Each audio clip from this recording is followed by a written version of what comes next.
What happens when the owner of a fast food chain pulls an overnight shift and sees something he never expected? Harvey Allen built his burger chain from one small food truck in Ohio. That was 15 years ago. Now there were 16 locations across 3 states, and the burgers had become a college town favorite. Harvey still remembered working 16-hour days, flipping patties and sweeping floors himself. But lately, something had shifted. Sales were down at a few locations. Customer reviews mentioned long wait times, cold food, and rude staff. He hated relying on reports from his district managers. Everything sounded too clean, too rehearsed, so he decided to go see for himself unfiltered. Harvey picked the location with the worst reviews for the night shift, Store 12, in a college town just outside Indiana. He hadn't met most of the staff there, and with turnover being high, the odds were in his favor. He grew out some stubble, dyed his hair sandy brown, put on thick-rimmed glasses, and wore a beanie over it. He looked nothing like the guy in the framed photo near the soda machines. He walked in at 9:52 p.m. The store closed at midnight. A short, tired-looking shift manager handed him a uniform shirt. "You're the new trainee, Dylan, right?" "Yeah," Harvey nodded, adjusting his glasses. "First night. Cool, I'm Marcus. Let's keep it simple, just shadow the cashier for now. That's Rebecca. She'll show you stuff." Rebecca was maybe 20, ponytail tucked under her visor, moving like she'd been on her feet all day. She barely looked up. "You ever used a register before?" "Not this one," Harvey said. "Well, don't screw up. We're short-staffed." Again. He watched her ring up customers fast. No small talk, no smiles, but no attitude either. Just efficient. A guy spilled his drink and she was already mopping it up before he finished saying sorry. Harvey tried to keep up, bagging fries, wiping counters, restocking napkins. By 11 o'clock p.m., the lobby cleared out. A few delivery drivers came in and out. Then the door jingled again. It was a thin kid in a hoodie, maybe 19, looking hesitant. He stood in front of the counter for a while, then finally asked, "Hey, how much is the cheapest combo meal?" Rebecca didn't answer right away. She looked at him a second longer than she did with other customers. $4.79 with tax, she said. The kid fished through his pockets. A few crumpled bills, some coins. He counted twice. "I only got $3.65, he said. "Can I get just the burger and water or something?" Rebecca didn't move for a second. Then she reached into her hip pouch, pulled out $2 and slid it into the register. "You're good," she said. "Combo meal," the kid blinked. "Wait, what?" She waved him off. "Go sit down, I'll bring it to you." He looked like he might cry right there. "Thank you, seriously, just thank you." Harvey stood frozen at the soda fountain, cup half filled. It hit him in the gut. Not just what she did, but how she did it. No drama, no need for praise, just quiet kindness. When the food was ready, she brought it over herself. "Eat slow," she told him. "Kitchen closes in 20. Harvey pulled Marcus aside at the back sink. "Does she do that often?" Marcus shrugged. "I dunno. I've seen her pay for a few meals before. She doesn't really talk about it." Harvey nodded slowly. "You short-staffed a lot, all the time," Marcus said. "We lost 2 people last month. One got sick, the other quit mid-shift. Nobody wants to work nights, and corporate's been slow hiring." Harvey stayed quiet. The rest of the night was a blur, cleaning the fryers, locking the doors. Rebecca stayed late to help close, even though she wasn't supposed to. At 12:45 a.m., she was still wiping down the booths. "You don't get paid for this part?" Harvey asked. She gave a tired smile. "If I don't do it, who will? I'm not leaving a mess for the morning crew." Harvey watched her for a second. Then he excused himself, stepped outside, and dialed his assistant. "Get the district manager here tomorrow," he said. "Morning, I want a meeting at this store, and don't tell anyone I'm coming." He hung up before they could ask why. He already knew what he had to do. Harvey arrived at store 12 again just after 7 o'clock a.m., this time in a dark suit, clean-shaven and carrying a clipboard. The morning sun hadn't yet burned off the thin gray mist hanging over the parking lot. He watched a delivery truck back into the loading area, then stepped inside. The lobby still smelled faintly of fryer oil and bleach. One of the counters had a streak of ketchup someone missed. In the back, 2 young crew members were scrambling to prep ingredients, neither older than 20. He didn't see Marcus. Rebecca wasn't there either. A tall man in a pressed polo appeared from the back hallway, typing on his phone as he walked. "You must be Mr. Allen," he said without looking up. "Tom Reynolds, I oversee this district." Harvey studied him for a moment. Tom looked polished, clean shave, fresh haircut, company badge clipped to his belt, but his phone never left his hand. "Let's talk in the office," Harvey said. Inside the cramped back office, the walls were lined with safety posters and a cluttered corkboard. A dusty fan hummed in the corner. Harvey closed the door behind them. "How often do you visit this store?" Tom looked up, surprised. "Every couple of weeks, give or take. I usually rotate the stores. This one's slower, so it doesn't need as much slower," Harvey cut in. "It's one of 3 locations with declining numbers for 5 quarters straight." Tom shifted in his chair. "Yeah, but it's mostly late-night traffic. College kids, low volume during the day. We've been trying to recruit more staff, but no one wants these hours." "Who's responsible for hiring here?" Harvey asked. "The GM used to be, but she left in March, so I've been covering that gap." Harvey flipped open the clipboard. "Out of the last 6 applicants, how many were contacted?" Tom hesitated. "I'd have to check the system. I already did," Harvey said. "Only one was called. She never got a second interview. The others weren't contacted at all." Tom's face flushed lightly. "That's probably a miscommunication." "I'll look into it." "You'll do more than that," Harvey said. "This place is stretched thin. Employees are covering multiple roles, staying late without pay, and you're treating it like a side project." Tom's jaw tightened. "Look, with all due respect, it's not easy managing 7 stores." "I can't be everywhere." "You're not expected to be everywhere," Harvey said. "You're expected to be effective where you are, and this store has been neglected." A knock on the door interrupted them. Marcus peeked in, clearly unsure of what he was walking into. "Got a sec?" he asked. "Come in," Harvey said. "I want you here too." Marcus walked in, eyes darting between the 2 men. "Did you know your team's been working unpaid overtime?" Harvey asked him directly. Marcus nodded slowly. "Yeah, sometimes folks just stay late to finish up. I told them not to, but they don't want to leave things half done." "And that's been reported up the chain?" Harvey asked. Marcus glanced at Tom. "I mentioned it a couple times, didn't get much back." Tom leaned forward. "I never told anyone to work off the clock." "If they're choosing to do that, they're not choosing," Harvey said, voice firm. "They're compensating for leadership that's not showing up." Tom opened his mouth but didn't speak. Harvey turned to Marcus. "Who's your strongest employee?" "Rebecca," Marcus said without hesitating. "She's reliable, fast, and does way more than she's asked to." Harvey nodded. "I saw it myself. She covered 2 stations last night, paid for a customer's meal out of pocket, and stayed late to clean." Tom blinked. "She did what? You didn't know?" Harvey asked. Tom shook his head. "No one told me." "That's the problem," Harvey said. "No one's listening." The silence hung in the air for a long beat. "Here's what's going to happen," Harvey said finally. "Tom, you're stepping down from this district, effective immediately. We'll find you a role better suited to your strengths, but it won't involve frontline operations." Tom's face went pale. "You're serious?" "I don't make empty statements," Harvey said. Tom stood slowly, nodded stiffly, and left the room without another word. Harvey turned back to Marcus. "You're acting GM now, starting today. We'll get you training support. You'll have hiring authority and a budget to fill the night crew." Marcus blinked. "Me? I'm not sure I'm qualified. You already are. You've been holding this place together without the title. Now you'll have the tools too."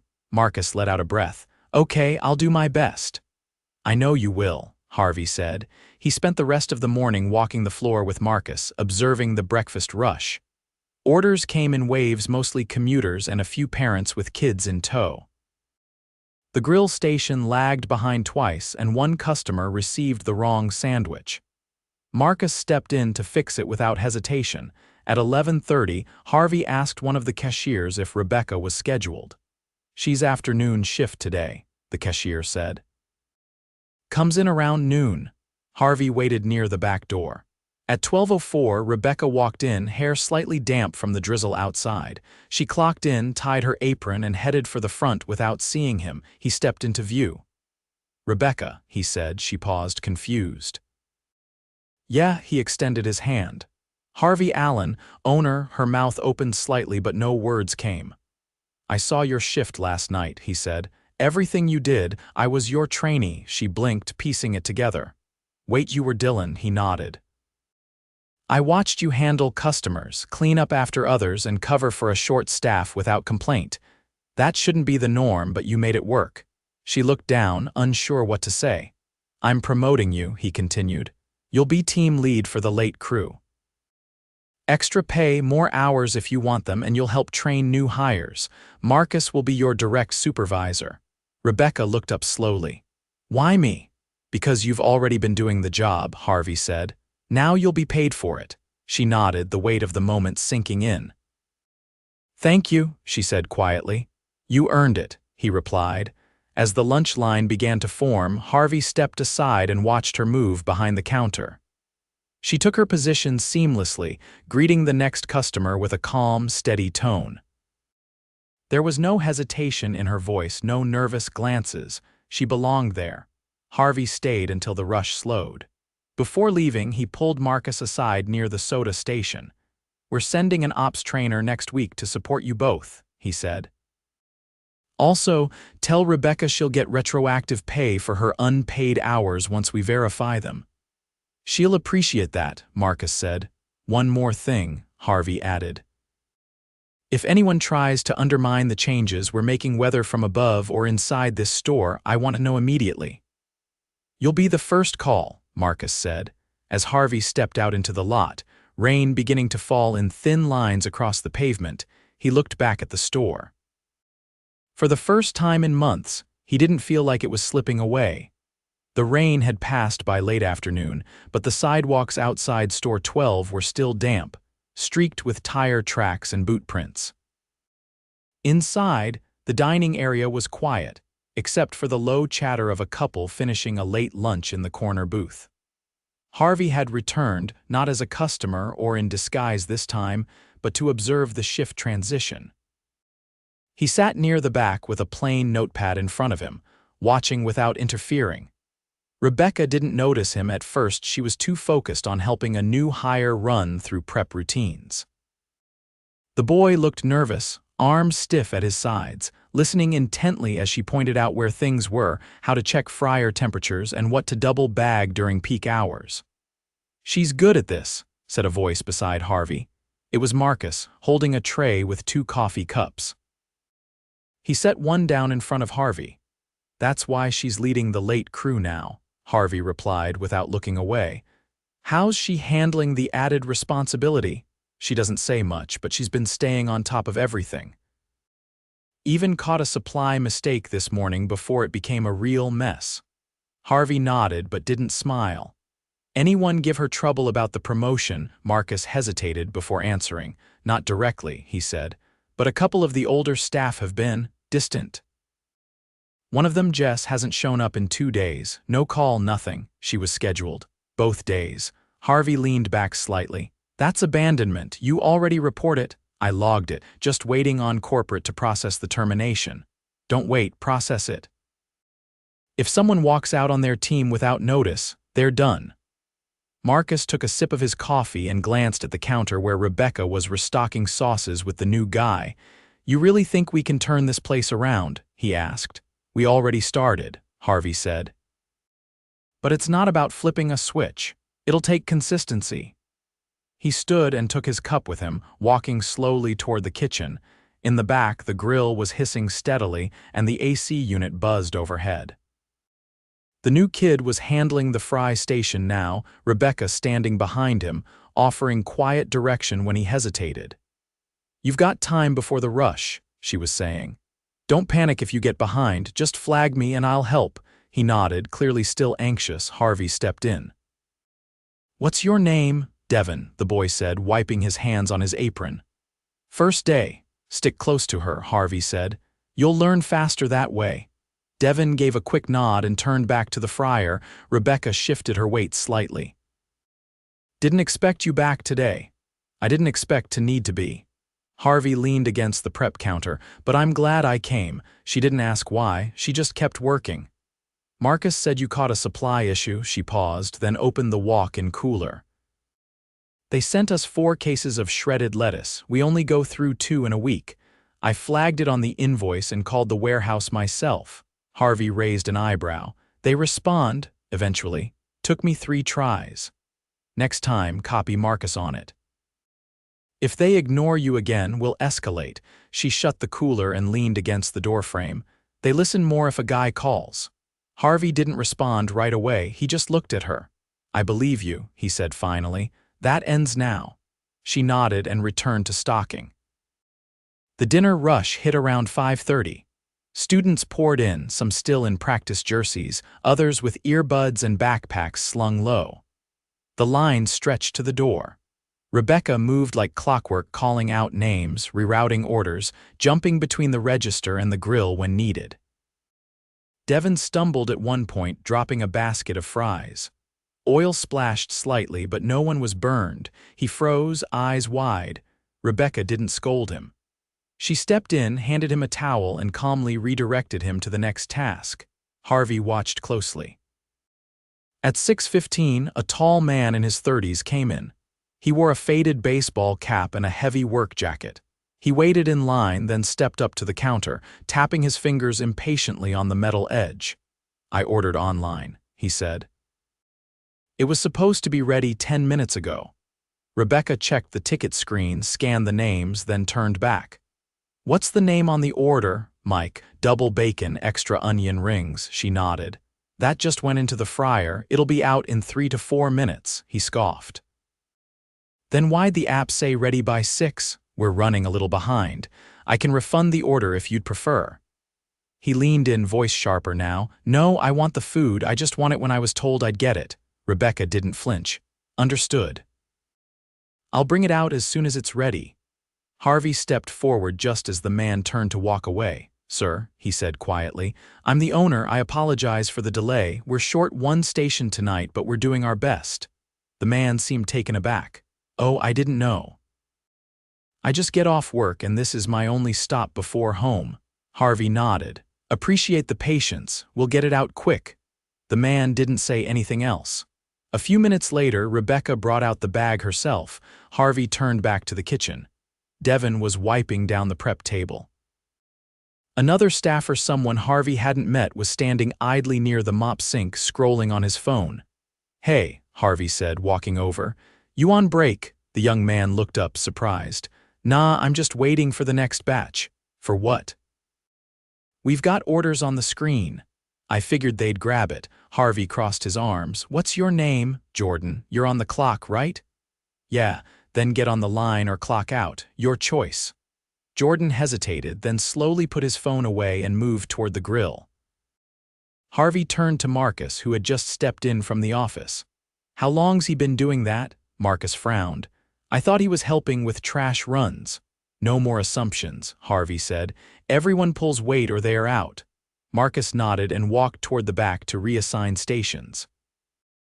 By 8:30, the rush had thinned.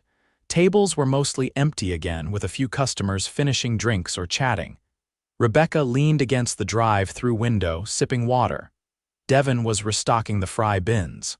Jordan, now moving more purposefully, wiped down trays.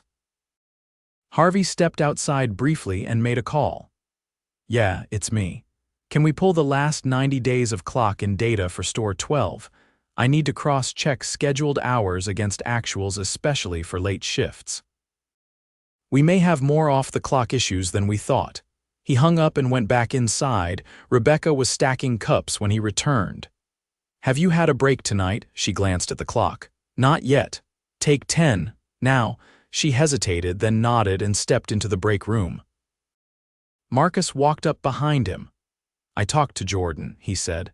Told him one more time slacking and he's done. He seemed to get the message. If he doesn't, let me know right away, Harvey said. He paused, then added, and give Devon 2 extra hours on his check this week. First day and he kept up. Marcus nodded. Already noted. Harvey exhaled slowly, the weight of the day settling in his shoulders. The store was far from perfect, but for the first time it was heading in the right direction. And this time he wasn't just watching.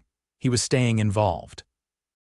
The following Monday, Harvey stepped into the Regional Operations Center, a nondescript brick building tucked between a warehouse outlet and a shuttered furniture store. Inside, he found his assistant, Claire, already waiting in the conference room with a stack of printed time cards and a laptop open to the employee scheduling software. "We ran the numbers," Claire said, sliding a sheet across the table. "Store 12 has over 30 hours of unpaid labor from the past 6 weeks, mostly from Rebecca and Marcus." Harvey scanned the page. "Anyone else?" "2 others.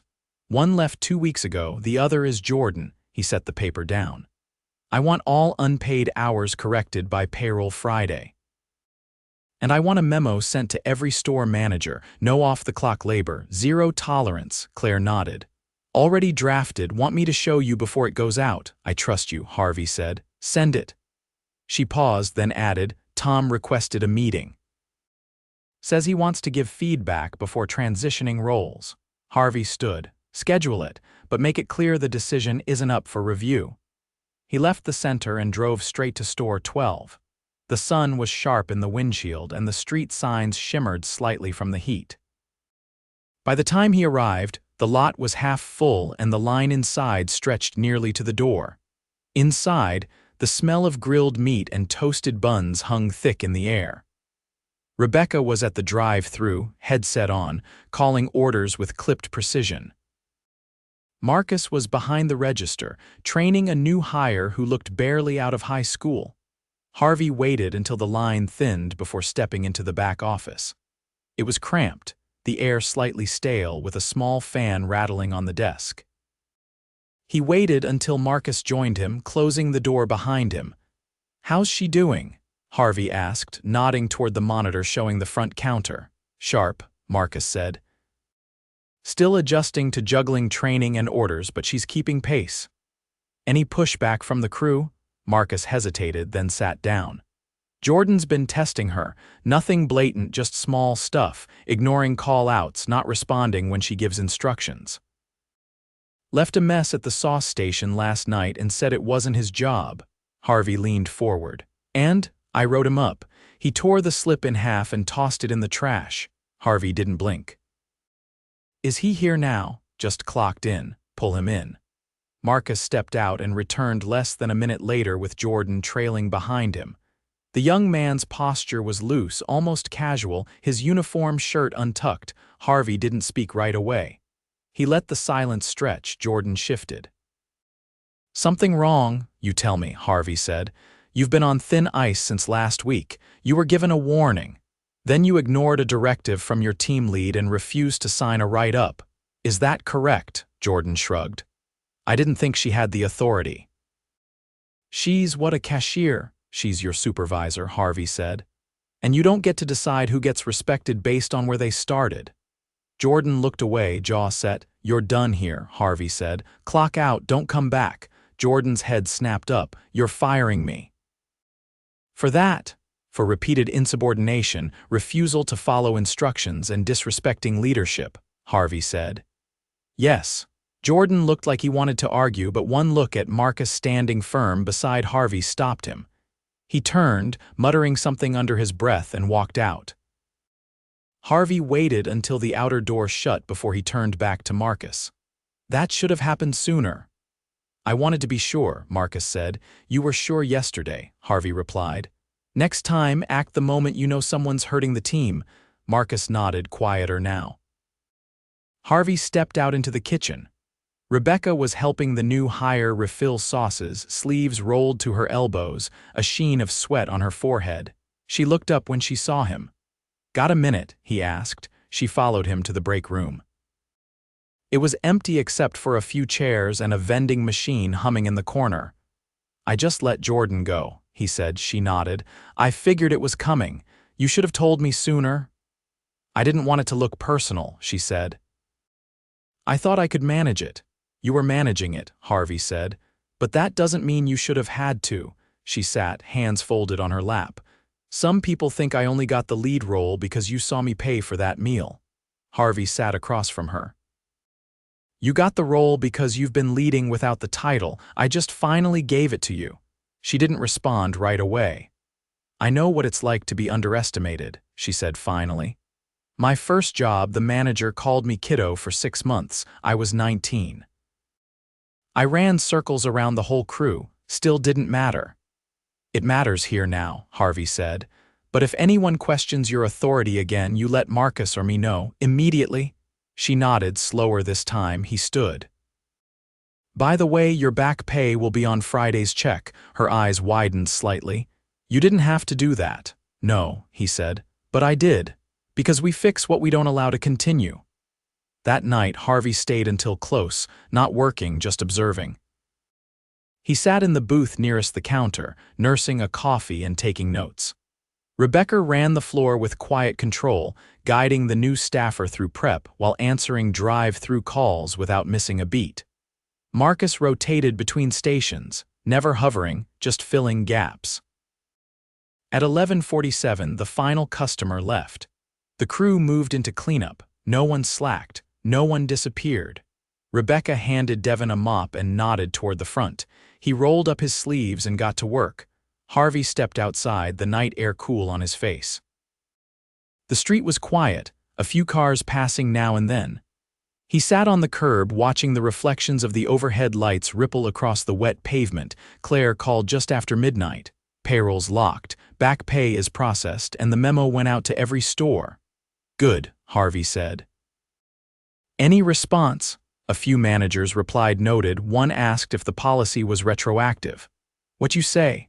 I told them it's always been policy. We're just finally enforcing it. He hung up and stood, stretching his legs. Inside, the lights dimmed as the crew wrapped up. Rebecca stepped outside a minute later, wiping her hands on a towel. Place looks better already, she said. It does, Harvey agreed. She hesitated, then added, feels better too. He looked at her. That's what matters most. She gave a small nod, then turned back toward the door. Harvey walked to his car, the lot emptying behind him. The road ahead wasn't fixed, but it was clear. And this time he wasn't driving from a distance, he'd stay closer. Eyes open, hands in, where leadership belonged.